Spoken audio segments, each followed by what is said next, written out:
What's going on YouTube? Reezonoticz back once again, and I'm here doing a series of videos, something a little different than what I usually do. This is not going to be on the Bible, this is not going to be on sports, this is not going to be on games, this is going to be strictly movies. Alright, and what it's going to be is a series of reviews. It's going to be a couple videos, a series of reviews on my favorite of all time movie franchise, saga, series, whatever you want to call it. And that is going to be, of course, on none other than Star Wars. Okay, this is the old Star Wars trilogy, episodes 4 through 6, on the Platinum DVD series. But I'm gonna do both trilogies, episode 1 through 6, man. So we're gonna jump right into it right now with the first one, Star Wars Episode 1, The Phantom Menace. Okay, this is the one that starts off the entire saga. As you know, I'm not gonna go into the history of the fact that 4, 5, and 6 were written before these, and then these were written later to fill you in on how you got 4, 5, and 6. Everybody knows that. But what I am going to say, this one, Phantom Menace, gets a lot of negative attention or a lot of negative reviews, criticisms. In my book, unwarranted, unmerited, negative reviews, because it's a very good film. It starts off, it opens up right away.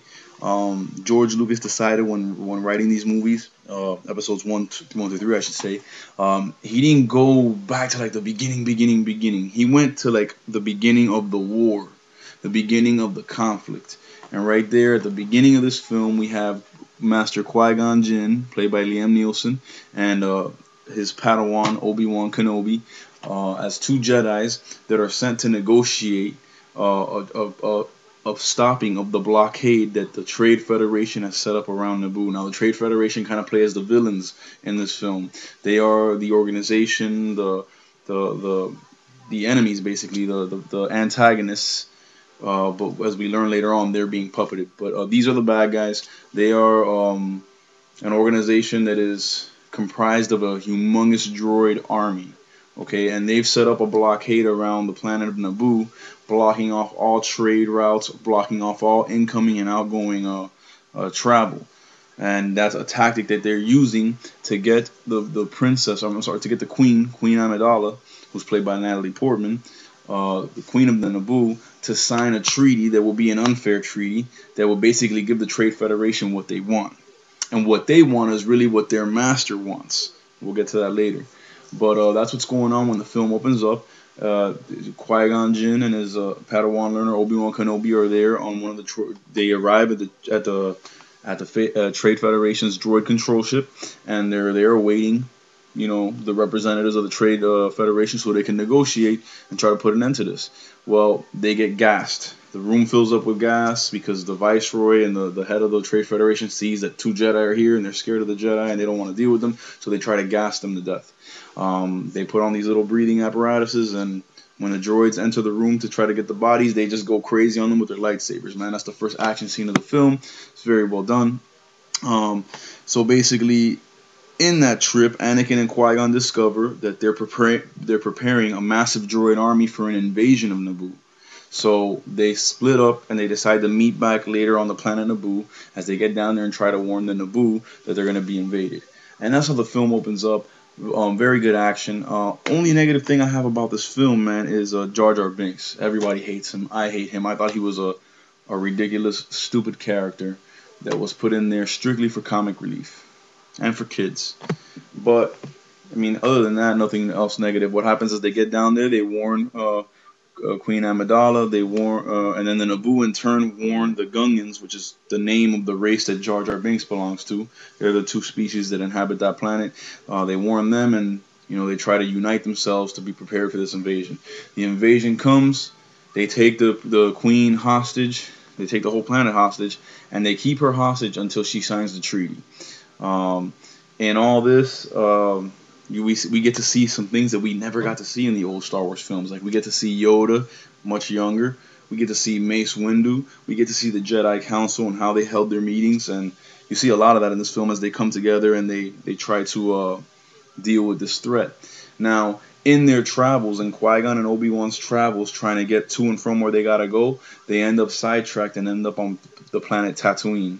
And there's where they meet young Anakin Skywalker, who is the central character of not just the entire movie, but the entire saga. It's a little boy when they meet him, and they're stranded on that planet. Their ship is damaged, and while they're on that planet, we see such incredible things, such as the pod racing scene, where we see the pod racing that happens all across the galaxy. It's basically like the Star Wars version of NASCAR or horse racing, and people bet on it and all that. But it's these super fast, ultra fast pods that go at F-Zero type speed, man. Great scene, great special effects. There's a lot of character building here. As you see, Qui-Gon starts to quickly notice that this boy, there's something special about him, and he's very strong in the Force, and he starts to wonder, could this be the one that the prophecy speaks about? See, in the old Star Wars films, we were told about Anakin turning into Darth Vader and all that, but we weren't really told the depth of the story. Here, we're starting to see that this whole story revolves around a prophecy that was written that states that the Chosen One will bring balance to the Force and destroy the Sith. That's the prophecy. And Qui-Gon, as a Master Jedi, is starting to see this boy could very well be the one. And we find out some interesting backstory. We find out that me as a Christian, I'm going to just say this side note, I love these movies so much. I loved them before I became a Christian, but even as a Christian now, I love them so much more because they mirror the Bible and they mirror the Christian walk almost to a T. So just like Jesus was conceived by the Holy Spirit, we find out that Anakin had no physical father. He was conceived by the Force in Shmi Skywalker, and he can sense things before they happen, and he's a super intelligent kid, and he's got Jedi-like reflexes, and we get to see a whole lot of development of the story and of the character of Anakin, of his relationship and love for his mother and his fear of losing her, of Qui-Gon recognizing that this prophecy is being fulfilled before his eyes, and this boy is the one, of Anakin having to leave his mother and embark on this adventure because it is his destiny. We see a lot of that. We also get introduced into this film to one of the biggest badasses in the entire Star Wars saga. I think he's my second favorite character in the entire saga, and that is the Sith Lord Darth Maul. He is the apprentice of Darth Sidious. Darth Sidious is the mysterious. It's called the Phantom Menace because there is a menace, there is something going on, there's something dark going on behind this whole war, and it's a menace to the safety of the universe, but no one knows who it is. It's a phantom, and that's Darth Sidious. And he is the Sith Master he's got this apprentice whose name is Darth Maul, who is just this fearsome looking, I don't remember the name of his species because it's been a while since I read that, but he's just this weird alien species his face is all tattooed and battle tattoos, and he's got thorns on his head, and he's got the hood and the red and yellow eyes of the Sith, those hatred eyes, and he's got, for the first time ever, we see the double-bladed lightsaber. He attacks Qui-Gon on Tatooine when Qui-Gon's trying to leave the planet with the boy. We see the first fight between Qui-Gon and Darth Maul, and it's amazing. And we get introduced to a lot of just great characters and great scenes in this film. The best scene is the scene at the end, the three-way lightsaber duel that has been known as the Duel of the Fates, and that is because the fates of these three characters, Obi-Wan, Darth Maul, and Qui-Gon, and even Anakin, have all been altered by that battle. In that battle, which is an amazing, amazing lightsaber battle, Darth Maul, the Sith Lord, kills the Jedi Master Qui-Gon Jinn, and then in turn Obi-Wan kills Darth Maul. And that affects everything that happens for the next 6 movies just by that epic confrontation.